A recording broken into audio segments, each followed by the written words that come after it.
ओम साईं राम हमारे प्यारे बाबा के प्यारे भक्तों।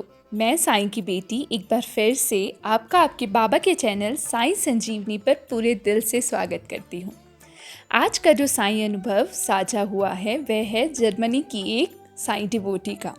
वह बताती हैं उनकी बहुत छोटी सी एक बेटी है 2-2.5 साल की, जो अपनी मम्मा से अपनी माँ से बिल्कुल दूर नहीं रहती, हर वक्त उनसे चिपकी रहती है और अगर थोड़ी सी दूर भी वो होती है तो रोने लगती है, वो अपने पापा तक के पास नहीं जाती।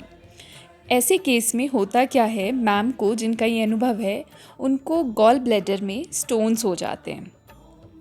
अब आप लोगों को पता ही होगा कि जब गॉल ब्लैडर में स्टोन्स होते हैं तो एंडोस्कोपी के थ्रू प्रोसीजर के थ्रू हमें जाना पड़ता है और एंडोस्कोपी थोड़ा सा एक लंबा प्रोसीजर है, मतलब थोड़ा टाइम लेता है। तो वो ऐसे फिंगर क्रॉस थी, उनको बहुत डर लग रहा था। सबसे ज़्यादा डर तो उन्हें इसी बात का था कि एंडोस्कोपी का रिज़ल्ट क्या होगा, क्योंकि जो उनके डॉक्टर हैं, जो फैमिली डॉक्टर है जिनसे वो दिखवाती हैं, उन्होंने पहली अल्ट्रासाउंड जिसे हम बोलते हैं उसमें बताया था कि स्टोन्स काफ़ी बड़े हैं, तो कुछ सीवियर मतलब बीमारी डिटेक्ट ना हो जाए, बस उनको इस बात का डर था क्योंकि उनकी बच्ची बहुत छोटी है और वो बहुत ज़्यादा डरी हुई थी। पर बाबा की पक्की भक्त हैं, ऐसा मतलब उनके अनुभव से और उनके बताने से मुझे समझ आया कि बाबा को तो बस एकदम एक एक क्षण उन्होंने बाबा का नाम लिया है।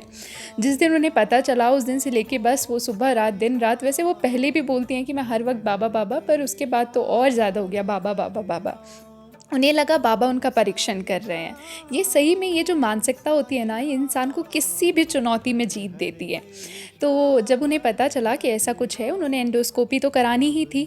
अब उनको ये टेंशन भी थी कि उनकी बेटी कैसे इन 4-5 घंटे के लिए, 3-4 घंटे के लिए उनसे दूर रह पाएगी। उन्हें बहुत डर था इस बात का। लेकिन जैसे भी फिर उन्होंने इसी बात को मन में सोचते सोए कि बाबा सब ठीक करना, एंडोस्कोपी आराम से हो जाए, मेरी बेटी को ज़्यादा तकलीफ़ ना हो और मुझे भी, आपकी बेटी यानी कि मुझे भी ज़्यादा, मैडम को भी ज़्यादा तकलीफ़ ना हो, मतलब रिज़ल्ट नॉर्मल ही आए, बाबा प्लीज़ ऐसा करना। और उन्होंने ऐसा कहते हुए नवव्रत शुरू कर दिए बाबा जी के। और उसी नवव्रत के बीच में उनका एंडोस्कोपी का डेट आया। वो एंडोस्कोपी के लिए जब गई तो अपनी जीन्स के पॉकेट में वो उदी का पैकेट और शिरडी की उदी का पैकेट और बाबा की एक छोटी सी तस्वीर उन्होंने रख ली थी, क्योंकि उनको एक था अश्योरेंस होता है ना बाबा आपके साथ है।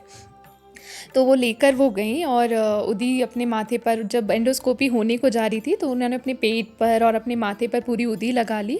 और मतलब उनके लिए बहुत सरप्राइजिंग था कि किसी भी कीमत पे, किसी भी इंस्टांस में, किसी भी मोमेंट पे उनकी बेटी उनसे दूर जाती ही नहीं थी। वो कैसे हंसते खेलते अपने पापा के साथ बाहर चली गई।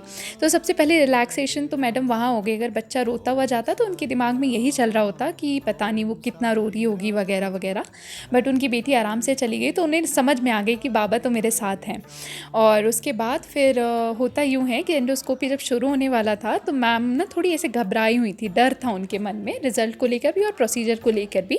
तो एक सिस्टर आती है, उन मैम ने कुछ नहीं बोला था पर सिस्टर खुद ही आती है, सिस्टर ने शायद फ़ील कर लिया। सिस्टर आती हैं और वो मैडम का ऐसे हाथ पकड़ती हैं, मतलब मैडम का हाथ, और वो मैडम बताती है कि पूरे प्रोसीजर में सिंगल मिनट ऐसा नहीं था जब उन्होंने, सिस्टर ने मैडम का हाथ छोड़ा हो। उन्हें मोरल सपोर्ट देती रहीं, पूरे टाइम उनसे बात करती रहीं, पूरे टाइम उन्हें एंगेज रखा। और मैडम कहती है उन्हें पता भी नहीं चला कि एंडोस्कोपी का इतना डिफ़िकल्ट, जिससे वो इतना डर रही थी, वो कैसे आसानी से निकल गया। वो बोल रही थी कि उनके मन में एक हाथ उन्होंने सिस्टर का पकड़ा हुआ था और दूसरा हाथ उनकी जीन्स की पॉकेट पर था जिसमें बाबा की तस्वीर और उदी का पैकेट था। तो वो कहती हैं कि मुझे पूरा प्रोसीजर, मतलब मेरे को कोई बोले एंडोस्कोपी कराने के लिए तो मैं आज जाके करा दूँ, क्योंकि इतना कॉन्फिडेंस मुझे बाबा ने दे दिया। तो उसके बाद रिज़ल्ट की बारी आती है और उन्हें विश्वास था कि कुछ भी गलत नहीं होगा, क्योंकि बाबा हैं और बाबा सब ठीक करेंगे। डॉक्टर ने जब एंडोस्कोपी का रिज़ल्ट आया, डॉक्टर से उन्होंने दिखवाया तो डॉक्टर ने बोला कि चीज़ें जितनी हमने एक्सपेक्ट की थी उतनी नहीं है, बट आपको मेडिसिन्स लेनी पड़ेंगी, बट आप कुछ टाइम में ही नॉर्मल हो जाओगे। उन्होंने उदी जल वगैरह लेना शुरू किया और वो ग्लोबल महापारायण में भी बाबा का पारायण लगातार कर रही थी। तो उन्हें लग रहा था मेरे साथ तो कुछ गलत हो ही नहीं सकता, जिसके साथ हर वक्त हर रूप में बाबा जुड़े हुए हैं, कुछ गलत हो ही नहीं सकता। जब वो डॉक्टर से भी बात करती हैं तो वो बोलती हैं कि मेरे अंदर बाबा को लेके पता नहीं क्या है कि जब मैं डॉक्टर से बात कर रही होती हूँ ना तो मुझे ऐसा लग रहा होता है उसके शब्द बाबा के शब्द हैं। तो डॉक्टर ने ऐसे बोला कि चीज़ें एकदम नॉर्मल हो जाएंगी, आप परेशान नहीं हुई है, जिस तरह की हमें लग रहा था उस टाइप की कोई प्रॉब्लम नहीं है। फिर भी उन्होंने अपनी मन की एश्योरिटी के लिए दूसरी जगह जो उनका फैमिली डॉक्टर था उनको भी दिखाया। और फैमिली डॉक्टर ने तो उस चीज़ को ऐसे भी बोला कि इवन जो पहले डॉक्टर थे उन्होंने बोला कि हम इसे ईजिली सर्जरी से रिमूव कर सकते हैं, आपके गॉल ब्लैडर को निकाल देंगे और ये स्टोन्स निकल जाएंगे। इनके फैमिली डॉक्टर ने बोला मुझे आपके कुछ ब्लड टेस्ट वगैरह कराने हैं, और मैडम के ब्लड टेस्ट हुए और ब्लड टेस्ट वगैरह कराने के बाद सब कुछ करने के बाद अल्टीमेटली ये पता चला कि मैम को गॉल ब्लैडर रिमूव करने की भी ज़रूरत नहीं है। मैम के जो स्टोन्स हैं वो मेडिसिन से ही क्योर हो सकते हैं। ये सब उदी जल का प्रभाव था। और मैडम ने जो साईं सच्चरित्र लगातार वो महापारायण में पढ़ रही थी, नवव्रत कर रही थी, सब ने कितना सुंदर प्रभाव दिया। और उनका जो विश्वास था बाबा के प्रति और भाव था, उसकी सही में बाबा ने लाज रखी। और वो कहती हैं कि वो मेडिसिन से 6 महीने के अंदर ही और उदी जल से वो 6 महीने के अंदर ही पूरे स्टोन्स बिना किसी सर्जरी के रिमूव हो गए, उन्हें कोई भी तकलीफ़ नहीं हुई। तो ये एक बहुत सुंदर अनुभव है बाबा जी का।